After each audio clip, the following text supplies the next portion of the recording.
Malaysia pun kena berhati-hati sebab kalau Indonesia berjaya untuk susun balik sistem ekspor mereka dengan lebih tersusun dan lebih strategik, diorang boleh jadi lebih dominan. Dan bila negara besar macam Indonesia ni mula menggunakan kekuatan komoditi sebagai alat geopolitik, seluruh pasaran global ni berpotensi untuk berubah. Kita produsen kelapa sawit terbesar di dunia, tapi harga kelapa sawit ditentukan di negara lain. Rumuskan harga nikel, harga emas, harga semua tambang kita, harga semua komoditas harus ditentukan di negara kita sendiri. Malaysia mulai ketar-ketir melihat langkah terbaru Indonesia. Diam-diam pemerintah Indonesia sedang menyiapkan perubahan besar yang bisa mengubah peta ekonomi Asia Tenggara. Bukan lagi sekadar menjual sumber daya alam mentah ke luar negeri. Indonesia kini mulai bergerak mengendalikan penuh jalur ekspornya sendiri. Mulai dari sawit, batu bara, sampai logam strategis, semuanya perlahan ditarik ke bawah kontrol negara. Tujuannya jelas, menghentikan kebocoran devisa dan memastikan kekayaan alam Indonesia benar-benar dipakai untuk membangun Indonesia sendiri. Dan inilah yang mulai membuat negara-negara tetangga gelisah. Selama puluhan tahun, banyak negara berkembang terjebak dalam kutukan sumber daya alam, kaya tambang, kaya sawit, kaya energi, tapi tetap sulit menjadi negara maju karena keuntungan terbesar justru dinikmati pihak luar. Indonesia tampaknya tidak ingin mengulang pola itu. Setelah sukses memaksa industri smelter nikel tumbuh lewat larangan ekspor mentah, kini pemerintah mulai menyiapkan kontrol lebih besar terhadap ekspor komoditas strategis. Bahkan devisa hasil ekspor juga diwajibkan lebih banyak tinggal di dalam negeri. Artinya, uang dari kekayaan alam Indonesia tidak lagi mudah lari ke luar negeri. Langkah inilah yang mulai diperhatikan serius oleh Malaysia, karena jika Indonesia berhasil, dominasi ekonomi kawasan bisa berubah total.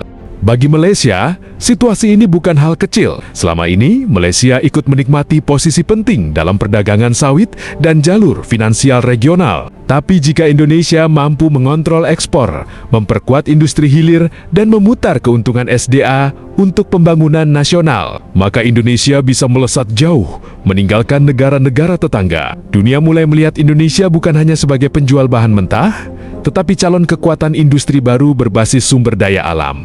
Dan kalau strategi ini benar-benar berhasil, bisa jadi masa depan Asia Tenggara tidak lagi dipimpin negara kecil kaya jasa, melainkan oleh raksasa sumber daya bernama Indonesia.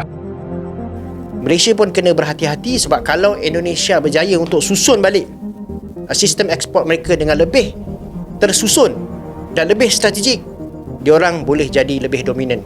Dan bila negara besar macam Indonesia ni mula menggunakan kekuatan komoditi sebagai alat geopolitik, seluruh pasaran global ni berpotensi untuk berubah. Jadi sekarang ni, dunia sebenarnya sedang melihat, saya boleh katakan, satu eksperimen ekonomi besar dari sudut polisi perdagangan minyak sawit.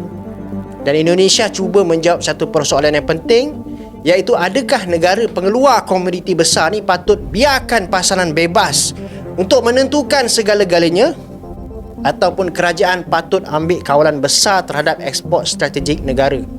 Kalau Indonesia berjaya, Indonesia boleh menjadi kuasa yang besar dalam perdagangan komoditi global minyak sawit ni. Tapi kalau fail, diorang mungkin akan kehilangan keyakinan pembeli antarabangsa, dan ini buka peluang yang lebih besar kepada pasaran Malaysia yang juga pesaing kepada pasaran minyak sawit ni. Dan sebab itu apa yang berlaku pada harga minyak sawit hari ni sebenarnya bukan setakat cerita sawit sahaja, akan tetapi tentang kuasa ekonomi, kawalan negara dan masa depan perdagangan komoditi global. Dan kita merasa aneh, kita produsen kelapa sawit terbesar di dunia, tapi harga kelapa sawit ditentukan di negara lain. Saya mengatakan kepada menteri-menteri saya, ini tidak boleh terjadi. Saya tidak mau kelapa sawit kita harganya ditentukan oleh bangsa lain. Kita tentukan harga kita. Dan kalau mereka nggak mau beli pakai harga kita, ya nggak usah beli, kita pakai kelapa sawit kita sendiri. Saudara-saudara sekalian,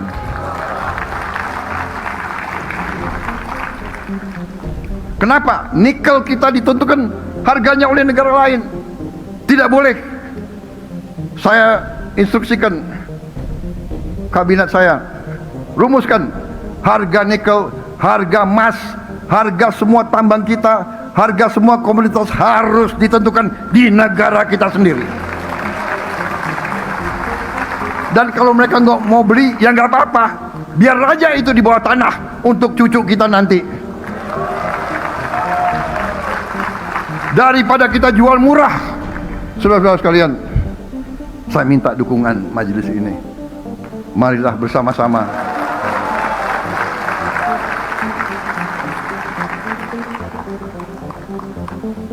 Indonesia akan mewajibkan ekspor komoditi sumber asli utama termasuk minyak sawit, arang batu dan alloy ferro dilaksanakan menerusi perusahaan milik negara SOE yang dilantik kerajaan di bawah Peraturan Tadbir Urus Ekspor Baharu, diumumkan Presiden Prabowo Subianto. Peraturan kerajaan yang baharu dikeluarkan mengenai tadbir urus ekspor komoditi sumber asli bertujuan memperkukuh pengawasan ekspor komoditi dan mencegah kebocoran pendapatan daripada sektor sumber asli Indonesia. hari ini pemerintah Republik Indonesia yang saya pimpin menerbitkan peraturan pemerintah tentang tata kelola ekspor komoditas sumber daya alam. Penerbitan peraturan pemerintah ini adalah langkah strategis untuk memperkuat tata kelola ekspor komoditas sumber daya alam kita. Beliau berkata demikian ketika menyampaikan rangka kerja makroekonomi dan prinsip dasar fiskal Belanjawan Negara 2027 di Dewan Perwakilan Rakyat Jakarta pada Rabu. Ujar Prabowo, SOE dilantik kerajaan akan bertindak sebagai pengeksport tunggal. Hasil daripada setiap jualan ekspor akan disalurkan oleh SOE dilantik kerajaan kepada entiti perniagaan yang menguruskan aktiviti tersebut. Masa kita ikutnya Malaysia ni? Yang punya sawit kita, yang punya karet kita ikutnya Malaysia. Kuala Lumpur lagi, loh kita banyak kita sawitnya ikutnya ke sana tu gimana? Dengan segala kewenangan yang dimiliki, kalau memungkinkan Juni itu sudah bisa terpampang di layar, kan? Bahwa kita punya patokan harga. Jadi nanti Malaysia balik, kalau kita lihat Indonesia dulu, kan gitu. Nanti Malaysia akan mengadakan pertemuan dengan kerajaan Indonesia bagi membincangkan hasrat Republik itu untuk mempunyai penanda aras harga minyak sawit mentah MSM. Datuk Seri Fadilah Yusof berkata, perkara tersebut perlu dibincang bersama disebabkan rancangan Indonesia itu akan memberi kesan keseluruhan rantaian industri perladangan sawit bukan sahaja kepada Malaysia, malah di peringkat dunia. Apa pun berlaku, ianya kena dibincang secara bersama, dan apa pun dilakukan oleh Indonesia sudah pasti ianya akan memberi kesan kepada keseluruhan rantaian, bukan saja kepada Malaysia dan di peringkat dunia. Sebab itu kita kena berbincang. Bagaimana pendapatmu mengenai ini guys? Tulis di komentar.